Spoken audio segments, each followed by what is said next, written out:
Trigonometry की table की trick आपको मैं बताने जा रहा हूं जो कि इतनी यूजफुल है कि अगर आप उसे सीख लेते हैं तो आप टेबल बनाना चुटकियों का खेल आपके लिए बन जाएगा। लेकिन इसके लिए यह है कि वैल्यू कोई याद नहीं करनी।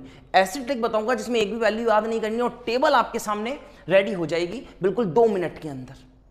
तो इस टेबल को बनाने के लिए सबसे पहले जो हमें करना है वो हम ट्रिग्नोमेट्री रेशियोज को लिखना स्टार्ट करेंगे। सबसे पहला ट्रिग्नोमेट्री रेशियो हमारा साइन होता है, फिर हमारा कॉस होता है, फिर टेन होता है, कॉट थीटा, सेक और लास्ट में जो हमको मिलता है वो होता है कॉसेक। अब सबसे पहले क्या करना है कि हमें ये देखना है कि कौन कौन से थीटाज हम यहाँ पर बना सकते हैं, क्योंकि हमारे यहाँ पर जो कोर्स में है वो हमारे 0 डिग्री, 30 डिग्री, 45 डिग्री, 60 डिग्री और 90 डिग्री है थीटा में। थीटा में जो हमारे पास में वैल्यू रहने वाली है वो हमारे पास में होगी 0 डिग्री, एक हमारे पास में होगी 30 डिग्री, फिर होगा 45 डिग्री और फिर होगा हमारे पास 60 और लास्ट में होगा हमारे पास में 90 डिग्री। इस टेबल को बनाने के लिए आपको कुछ एक चीज़ें ध्यान में होनी चाहिए। बहुत ही आसान है, याद करने की इस टेबल को आपको बिल्कुल ज़रूरत नहीं। टीचर्स कहते हैं कि आप इसे याद कर लीजिए, कुछ एक वैल्यूज़ ऐसी है जो आप याद कर लीजिए फिर उससे वैल्यू निकाल लीजिए। पर मैं आपको एक ऐसी ट्रिक बताने जा रहा हूँ, ट्रिक कहें या इसको मेथड कहें, आप जो चाहें वो कह सकते हैं, बट सबसे पहले आपको ये समझना पड़ेगा कि इस टेबल को आप कभी याद मत कीजिए। अगर आप इस टेबल को याद करने जाते हैं तो दिक्कत ये होगी कि अगर मान लो बाय चांस कोई वैल्यू आपसे मिस हो गई या फिर आप इनकरेक्ट क्वेश्चन के अंदर पुट करा देते हैं तो पूरा का पूरा जो क्वेश्चन होगा आपका गलत हो जाएगा, क्योंकि एक्चुअल कैलकुलेशन जो होने वाली है वो वैल्यू बेस्ड होगी। अगर आपने वैल्यू ही पुट करा दी गलत, अगर गलत वैल्यू पुट करा दी तो फिर उसके बाद में आपका जो आंसर होगा वो भी गलत आएगा। तो आपको क्या करना है, इस टेबल को बना लेना है। जब भी आप एग्जाम देने बैठे कुछ नहीं करना, पीछे वाला पेज आपका रफ पेपर निकाला, 2 मिनट भी पूरे इस टेबल को बनाने में नहीं लगते हैं। अगर अच्छी प्रैक्टिस हो जाती है, 1-2 बार आप बना लेते हैं तो 1 मिनट के अंदर आप इस टेबल को पीछे बना सकते हैं और उसके बाद जितने भी क्वेश्चन इससे रिलेट करेंगे उसमें आप वैल्यू देखकर पुट कर सकते हैं। तो हम जो यहाँ वैल्यू बनाने वाले हैं वो है 0 डिग्री, 30 डिग्री, 45 डिग्री, 60 डिग्री और 90 डिग्री। कुछ एक आइडेंटिटी हम यहाँ पर 2 काम में लेने वाले हैं। एक तो टेन थीटा, अगर आपने इस चैप्टर को पढ़ा हो थोड़ा बहुत तो टेन थीटा जो होता है वो हमारा sine theta upon cos theta होता है। टेन थीटा की जो वैल्यू होती है वो sine theta upon cos theta होता है। और एक वैल्यू और अगर मैं आपको बताऊं तो कॉस और सेक के बीच में, जैसे अगर हम कॉस थीटा की बात करें तो क्या उसे 1 अपॉन सेक थीटा लिख सकते हैं क्या, क्योंकि साइन जो होता है वो रेसिप्रोकल होता है कॉसेक के और जो कॉस होता है वो रेसिप्रोकल होता है सेक के और टेन और कॉट आपस में रेसिप्रोकल होते हैं। अगर आपके पास में एक की वैल्यू है, जैसे मान लो आपके पास में साइन थीटा की वैल्यू है, तो क्या आप कॉस थीटा की वैल्यू कॉसेक थीटा की वैल्यू निकाल सकते हैं क्या? बिल्कुल निकाल सकते हैं, रेसिप्रोकल करके। अब एक बात ज़रा सोचना कि मान लो आपके एग्जाम में 1 नंबर का कोई क्वेश्चन आता है, आपके पास में एक ही नंबर का कोई क्वेश्चन आता है, तो उसमें क्या क्या पॉसिबिलिटी हो सकती है कि आपको उसमें क्या क्या मार्क्स मिल सकते हैं। अगर मान लीजिए आपने उसको गलत किया है तो आपको टीचर 0 मार्क्स दे देगा। अगर आपने थोड़ा बहुत उसमें किया है, कुछ फार्मूला लिखा है या फिर ट्राई करने की कोशिश की है तो 1/4 आपको मिल सकता है। अगर आपने हाफ सही किया है तो हाफ मिल जाएगा, थोड़ा और सही किया होगा तो 3/4 और लास्ट में अगर पूरा करेक्ट है तो 1 मिलेगा। इसके अलावा कोई और पॉसिबिलिटी बनती नहीं है, क्योंकि आइडियल कंडीशन में आपको यही मार्क्स मिलते हैं। अब आपको क्या करना है कि इन सब पर रूट लगा देना है।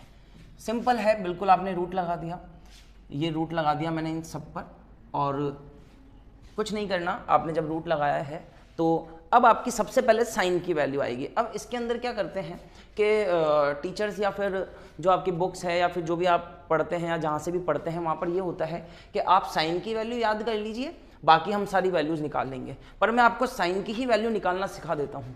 आपको क्या करना है कि ये आपने नंबर लिखे जो आपको 1 मार्क्स में मिल सकते हैं, उसके बाद में रूट लगाया। अब 0 का रूट निकालिए।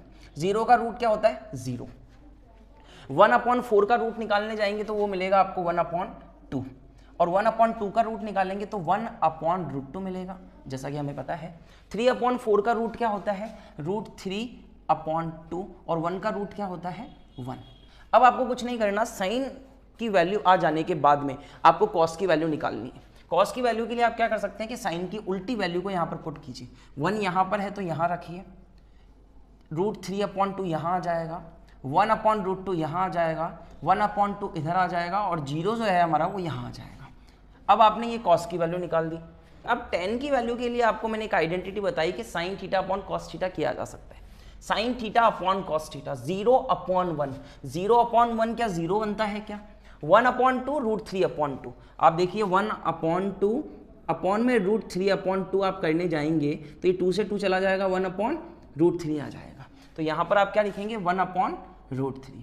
उसी तरीके से आप यहाँ पे क्या कर सकते हैं, sine theta upon cos theta करेंगे तो इस पूरे से ये पूरा कट जाएगा, तो आपको वैल्यू क्या मिलेगी 1 मिलेगी। उसी तरीके से 2 से 2 चला जाएगा तो बचेगा √3। और 1/0 करते हैं, 1/0 एक नॉट डिफाइंड कंडीशन है, तो यहाँ पर आपको इनफाइनाइट मिल जाता है। इनफाइनाइट का साइन ऐसा होता है। उसके बाद आपको क्या करना है, कॉट की वैल्यू के लिए tan का उल्टा करना है। अगर इनफाइनाइट उधर है तो यहाँ आ जाएगा, √3 यहाँ आ जाएगा, 1 यहाँ आएगा, 1/√3 इधर आएगा और 0 जो है वो हमारा यहाँ आ जाएगा। बहुत आसान है, कोई लोड लेने की ज़रूरत नहीं। आपने tan निकाला, उसका रेसिप्रोकल किया, उल्टा किया तो वो कॉट आ गया। अब सेक के लिए क्या कर सकते हैं, सेक के लिए मैंने आपको एक आइडेंटिटी बताई कि कॉस थीटा और सेक थीटा जो होते हैं वो एक दूसरे के रेसिप्रोकल होते हैं। जो कॉस की वैल्यू है अगर उसको आप रेसिप्रोकल करके निकालेंगे तो वो सेक की वैल्यू को डिनोट करेगा। तो आइए जरा 1 का रेसिप्रोकल जो होता है वो 1 ही होता है। √3/2 का रेसिप्रोकल 2/√3 होता है। 1/रूट का अगर रेसिप्रोकल करने जाएंगे तो √2/1 आएगा, तो √2 में 1 की कोई इतनी ज़रूरत नहीं है आपको लिखने की। 1/2 को आप 2 लिख सकते हैं और 0/1 आप जो बनेंगे वो बनेगा 1/0, सॉरी 1/0। 1/0 जो आएगा आपका वो इनफाइनाइट आ जाएगा, क्योंकि नॉट डिफाइंड कंडीशन है। और इनफाइनाइट आने के बाद ये आपकी सेक की वैल्यू आ गई। अब आप क्या कर सकते हैं, कॉसेक निकालने के लिए सेक का रेसिप्रोकल जैसे आपने ऊपर किया है वैसे ही आप कर सकते हैं। तो इनफाइनाइट आ जाएगा आपका यहाँ पर, 2 आ जाएगा आपका यहाँ, √2 आ जाएगा यहाँ पर, 2/√3 और यहाँ आ जाएगा आपका 1।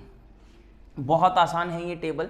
अगर इस टेबल की आप अच्छी प्रैक्टिस कर लेते हैं 2 से 3 बार, तो आप इसको इजीली 1 मिनट के अंदर या 1.5 मिनट के अंदर बना सकते हैं। कोई भी वैल्यू आपकी गलत होगी नहीं। जब आप क्वेश्चन करने जाएंगे तो आपको एक भी वैल्यू यहाँ पर गलत नहीं मिलेगी। तो स्टूडेंट इस तरीके से आप ट्रिग्नोमेट्री की टेबल बना सकते हैं। और भी यूज़फुल और बेनिफिशियल वीडियो मैं आपके लिए लाता रहूँगा। हमारे चैनल से जुड़े रहिए, हमारे चैनल को सब्सक्राइब कीजिए। वीडियो अच्छा लगे तो अपने दोस्तों के साथ में शेयर कीजिए ताकि वो भी अच्छा इंप्रूवमेंट ट्रिग्नोमेट्री के अंदर कर पाए। थैंक यू सो मच, मिलते हैं नेक्स्ट वीडियो में।